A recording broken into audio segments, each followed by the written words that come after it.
പനീർ വെച്ചിട്ട് തയ്യാറാക്കാൻ പറ്റുന്ന നല്ല ഹെൽത്തി ആയിട്ടുള്ള ഒരു ഡിന്നർ റെസിപ്പിയാണ്. അപ്പോൾ ഇത് മാത്രം കഴിച്ചാൽ മതി കേട്ടോ, നമ്മളെ വയറ് ഫുള്ളാകും. ഇപ്പോൾ ഡയറ്റ് എടുക്കുന്നവർക്കും അതുപോലെ തന്നെ കൊളസ്ട്രോള് ഷുഗറൊക്കെ ഉള്ളവർക്കും കഴിക്കാൻ പറ്റുന്ന നല്ലൊരു റെസിപ്പി കൂടിയാണ് ഇത്. അപ്പോൾ ഇത് തയ്യാറാക്കാൻ വേണ്ടി 200 ഗ്രാം പനീർ എടുത്തിട്ടുണ്ട്. അപ്പോൾ ഫ്രോസൺ പനീറാണ് എടുത്തത്.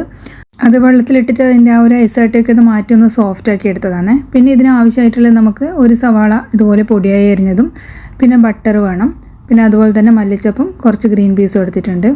അതുപോലെ കുറച്ച് നിലക്കടല ഇതുപോലെ ഒന്ന് പൊടിച്ചെടുത്തിട്ടുണ്ട്. ഇനി ഒരു പാൻ അടുപ്പത്ത് വെച്ചിട്ട് നമുക്കതിലേക്ക് ഒരു വലിയ കഷ്ണം ബട്ടർ ചേർത്തിട്ട് നമ്മൾ പനീർ ഒന്ന് റോസ്റ്റ് ചെയ്തെടുക്കാം. കുറച്ചൊന്ന് ക്രിസ്പി ആവുന്ന വരെ റോസ്റ്റ് ചെയ്തെടുക്കണം കേട്ടോ, എന്നാൽ മാത്രമേ കഴിക്കുമ്പോൾ നല്ല ടേസ്റ്റ് ഉണ്ടാവുള്ളൂ. ഒന്ന് കളറൊക്കെ മാറി ഒരു ബ്രൗൺ കളറാകുന്ന വരെ രണ്ട് ഭാഗവും ഒന്ന് ഇതുപോലെ തന്നെ ഒന്ന് ഫ്രൈ ചെയ്തെടുക്കാം. അപ്പോൾ ഇത് ഫ്രൈ ചെയ്യുമ്പോൾ കരിഞ്ഞു പോകാതെ നോക്കുക കേട്ടോ, ഒരു മീഡിയം ഫ്ലെയിമിലിട്ടിട്ട് വേണം ഇത് ഫ്രൈ ചെയ്തെടുക്കാൻ. അപ്പോൾ ഇതാ നമ്മൾ ഒന്ന് ഫ്രൈ ചെയ്തിട്ടുണ്ട്. ഇനി ഇതൊന്ന് അടുപ്പത്ത് നിന്ന് മാറ്റാം.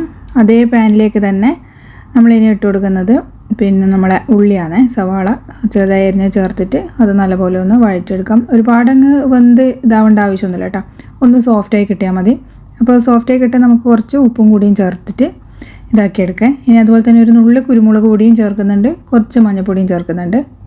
ഇനി ഫ്ലെയിം നല്ലപോലെ കുറച്ച് വെച്ചതിന് ശേഷം നിലക്കടല പൊടിച്ചത് ചേർത്തിട്ട് ഒന്ന് റോസ്റ്റ് ചെയ്തെടുക്കാം. അതിൻ്റെ ഒരു പച്ചമണം ഒന്ന് മാറി വരണം കേട്ടോ.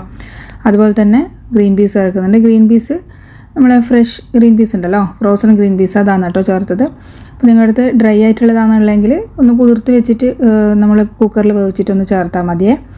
അതും കൂടിയും ചേർത്തിട്ട് നമുക്ക് നമ്മളെ ഫ്രൈ ചെയ്ത് വെച്ച പനീറും ചേർത്തിട്ട് നല്ലോണം മിക്സ് ചെയ്തിട്ട് ഇതൊന്ന് മൂടി വെച്ചിട്ട് 2 മിനിറ്റ് ഒന്ന് കുക്ക് ചെയ്തെടുക്കാം. ഇതൊക്കെ നല്ലപോലെ ഇതിൽ പിടിച്ചിട്ടാൻ വേണ്ടിയിട്ടാണ് കുക്ക് ചെയ്യുന്നത്. അതുപോലെ ലാസ്റ്റ് പൊടിയായി അരിഞ്ഞ മല്ലിച്ചപ്പും കൂടിയും ചേർക്കാം. മല്ലിച്ചപ്പ് ഓപ്ഷണലാണ് കേട്ടോ, നിങ്ങൾക്ക് ഇഷ്ടമുണ്ടെങ്കിൽ മാത്രം ചേർത്താൽ മതി. അപ്പോൾ നല്ല ഹെൽത്തി ആയിട്ടുള്ളൊരു ഐറ്റമാണ്, കഴിക്കാനും നല്ല ടേസ്റ്റാണ്. കുട്ടികൾക്കൊക്കെ പനീർ നല്ല ഇഷ്ടമായിരിക്കുമല്ലോ, അപ്പോൾ അവർക്കൊക്കെ കൊടുത്താൽ അവരും നല്ലപോലെ കഴിച്ചോളും. അപ്പോൾ ഈ ഒരു റെസിപ്പി ഒന്ന് ട്രൈ ചെയ്ത് നോക്കണേ.